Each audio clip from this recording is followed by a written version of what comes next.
कथा प्रारंभ कुछ इस भाव से है।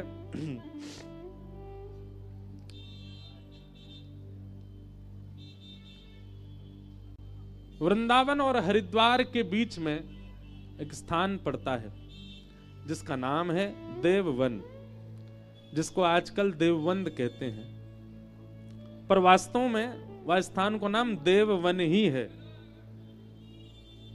बाद के आक्रांताओं ने नाम उसका देवबंद कर दिया। तो देववन में व्यास मिश्र नाम के एक पवित्र ब्राह्मण कुल के व्यक्ति हुए और आपकी गृहिणी थी श्रीमती तारा जी। व्यास मिश्र जी श्रेष्ठ ज्योतिषी थे। आपका ज्योतिष शास्त्र बहुत निपुण था। बहुत सावधानी से सुनो। मुगल के एक राजा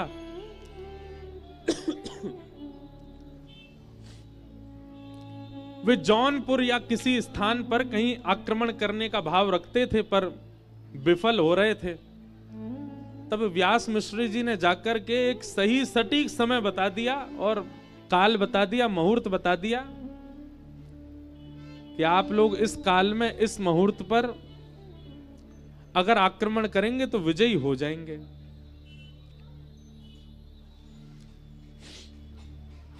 मुगल शासक राजा ने कहा, यदि आपकी बात सत्य हो गई तो मैं आपको अपने यहां चाहूंगा कि आप कृपा करके हमारे यहां विराजे रहें और आगे के जो भी निर्देश होते रहेंगे निर्देशन हमें करते रहें। व्यास मिश्र जी बोले ठीक है। और जो समय, जो काल, जो बताया गया, व्यास मिश्र जी ने उसी काल में उस मुगल ने चढ़ाई की और उसको विजय प्राप्त हुई और तब से वो व्यास मिश्र जी का सेवक बन गया। सर्वगुण संपन्न है, सब कुछ है, पर व्यास मिश्र जी के यहां अभी संतान नहीं है।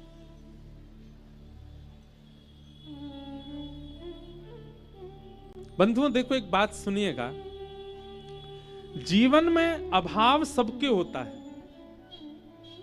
सर्वगुण संपन्न कोई नहीं होता संसार में। अभाव सबके जीवन में। हम मानव इसीलिए क्योंकि हम अभाव युक्त हैं। यदि कोई अभाव युक्त नहीं है तो कहीं कोई एलियन ही होगा, कोई और ही होगा। किसी के जीवन में अत्यंत अभाव है, इसका मतलब वो मानव है। व्यास मिश्र जी को एक ही भाव का अभाव था कि कोई संतान नहीं है। तब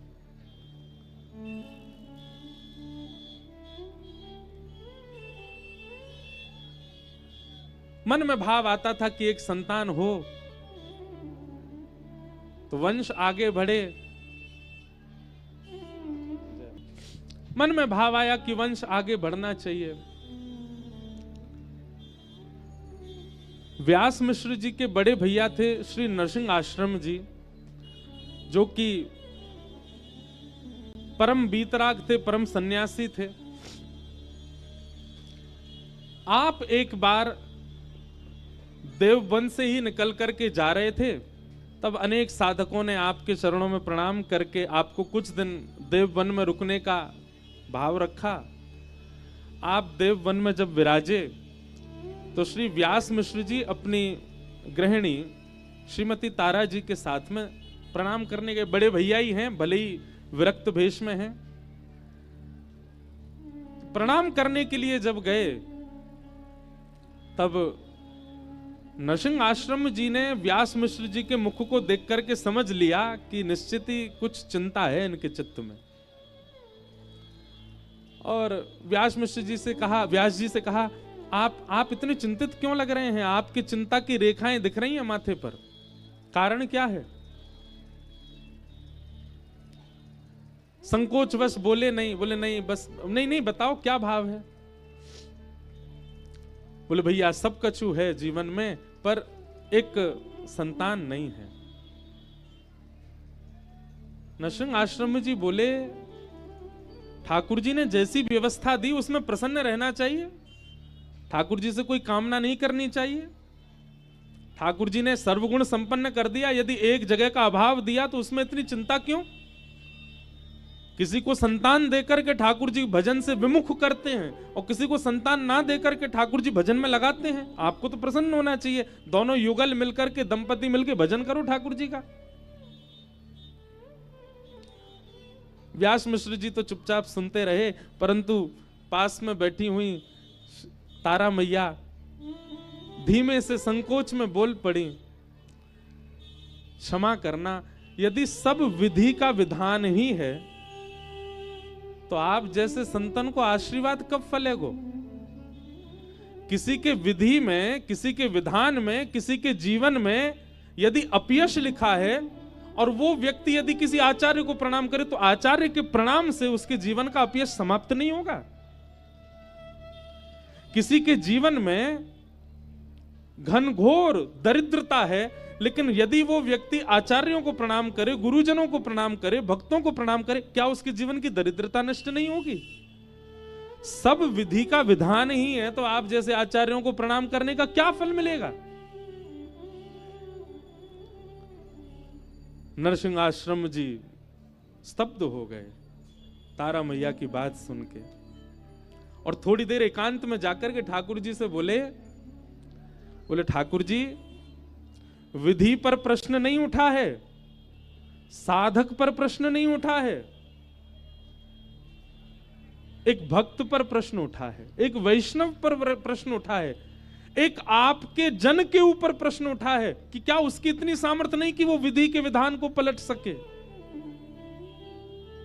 यहां बात चमत्कार की नहीं है, यहां बात कृपा की है, ठाकुर जी की।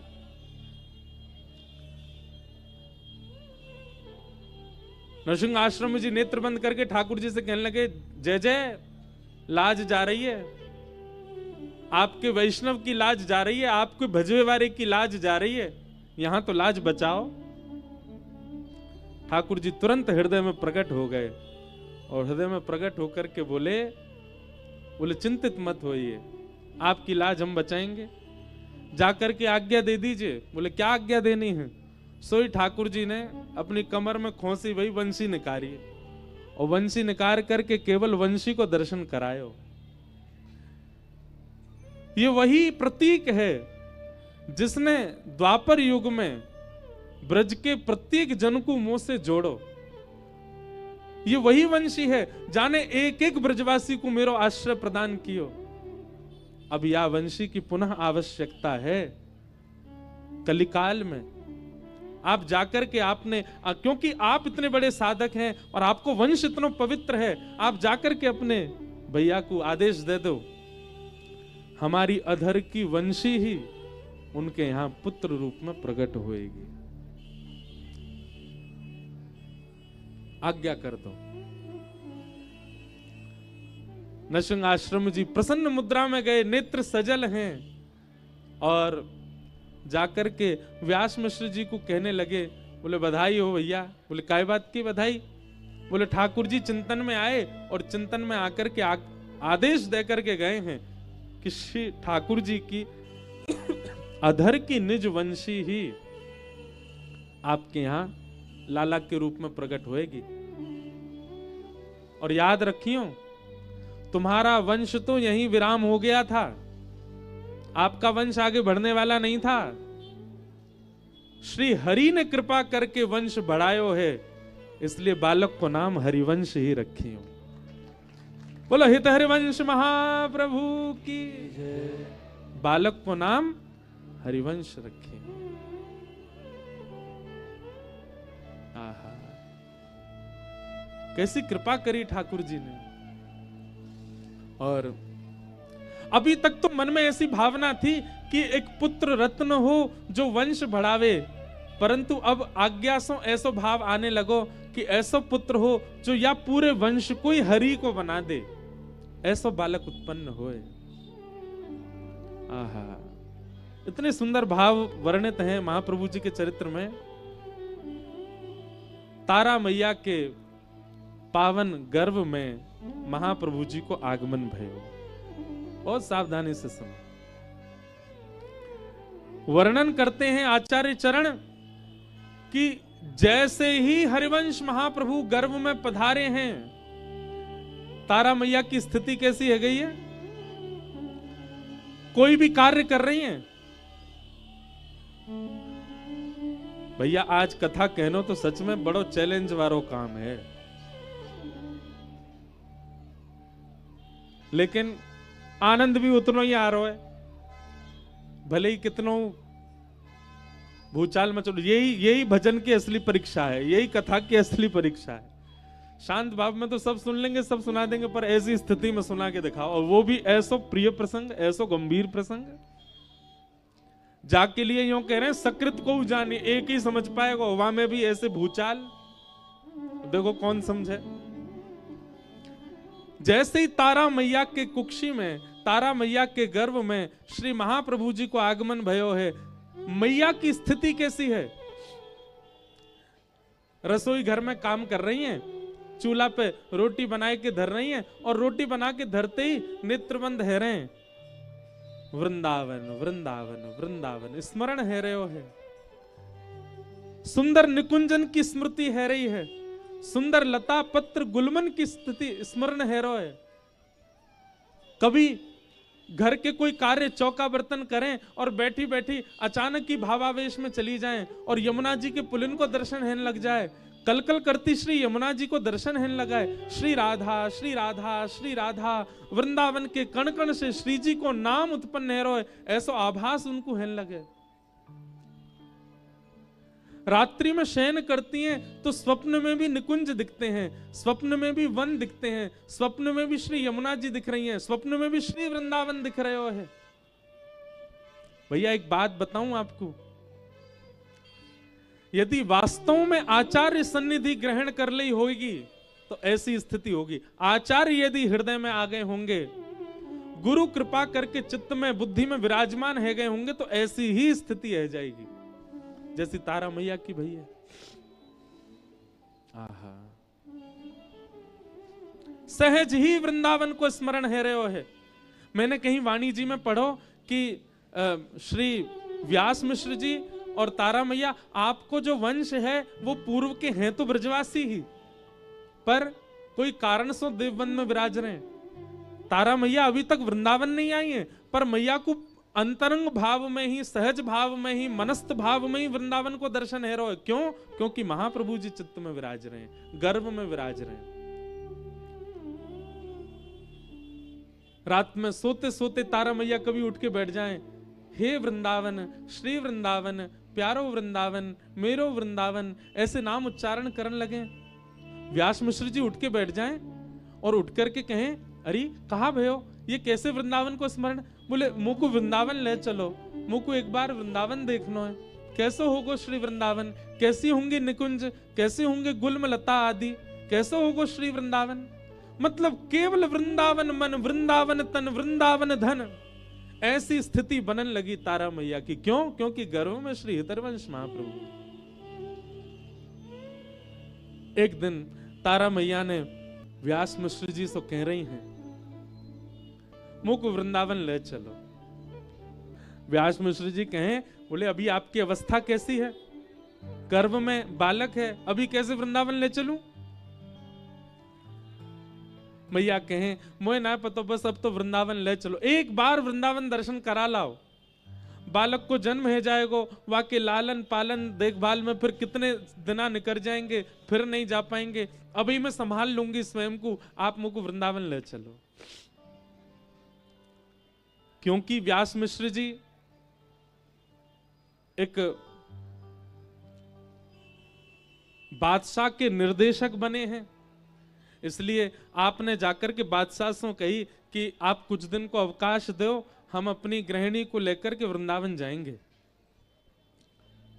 बादशाह ने जैसी बात सुनी, बोले अरे आप चिंता मत करो, हमें कोई काम से आगरा जानो है और मार्ग में ही वृंदावन पड़ेगो, हमारे संगी चल दियो, हम पूरी व्यवस्था, आपकी पत्नी अभी गर्भवती भी हैं, उनको व्यवस्था की भी आवश्यकता होगी, हम पूरी व्यवस्था लेके चलेंगे, सखी सहचरी समाज सब चलेगो, पूरी सेवा लेके चलेंगे, आपकी गृहिणी को लेके भाव से चलेंगे, तब तक प्रतीक्षा करो, हम जब चले हमारे संगी चलियो। महाराज देखो, जोई जोई प्यारो करे, ठाकुर जी सब भली ही करें। सब लोग ध्यान से सुनियो। अब राजा ने तो यूं कह दी कि जब हम जाएंगे हमारे संगी चलियो। व्यास मिश्र जी प्रतीक्षा करें और यहां तारा मैया रोज कहें चलो वृंदावन, चलो वृंदावन। करते करते महाराज राजा टालतो गयो और समय आयो 9वां महीना ही आ गयो। और तब राजा ने व्यास मिश्र जी को संदेशो पहुंचवायो, बोले हम आगरा जाने के लिए तैयार हैं, आप चलो। बीच में वृंदावन पड़ेगा, आप दर्शन कर लियो। व्यास मिश्र जी बोले अब तो समय इतना नहीं है, अब तो अंतिम महीना चल रहा है, कैसे करें। बोले नहीं नहीं, आप अभी चल, तो हम पूरी ऐसी व्यवस्था लेके चलेंगे कि महाराज पलकन पे लेके चलेंगे तारा मैया को। पूरी व्यवस्था करी गई, खूब सारी सहचरी लगाई गई, बढ़िया पालकी बनवाई गई और श्री व्यास मिश्र जी तारा मैया सबन के सहित निकल पड़े वृंदावन की ओर। ज्यों ज्यों वृंदावन समीप आ रहे हो है, त्यों त्यों तारा मैया के रोंगटे खड़े हो में, मन में आह्लाद उत्पन्न हो, आनंद से प्रेमाश्रु छलक पड़े। ये सहज ही हो रहा है। मैया कभी वृंदावन आई नहीं, वृंदावन कभी देखो नहीं, वृंदावन को कुछ पता नहीं, वृंदावन के प्रवचन भी नहीं सुने हैं, पर सहज ही ये भाव उत्पन्न हो रहे हैं। क्यों? महाप्रभु जी गर्भ में विराज रहे। जैसे ही वृंदावन आयो और वृंदावन में प्रविष्ट भये हैं, मैया तो ऐसे नृत्य करने लगी जैसे कोई अत्यंत स्वस्थ महिला नृत्य कर रही हो। मिश्र जी तो अलग घूम रहे, तारा मैया तो कभी कोई वृक्ष को जाके हृदय से लगा लें, कोई लता को जाकर के स्पर्श करें, यमुना जी को जाकर के नीर बहावें, रज जाके माथे से लगावें, रोम रोम को रज मंडित करने लगी। क्यों? क्योंकि ये स्थिति तारा मैया की नहीं है, गर्भ में विराजमान महाप्रभु जी की है। आज मानो ऐसा लग रहे हो है कि एक युग बाद वंशी वापस वृंदावन आई है। वृंदावन के भाव को निरख करके मानो गर्भ में नृत्य कर रहे हैं महाप्रभु जी। वृंदावन में कोई मंदिर नहीं है, वृंदावन में कोई देवालय नहीं थे उस काल में, जिस काल में महाप्रभु जी जिस काल में तारा मैया और व्यास जी पधारे।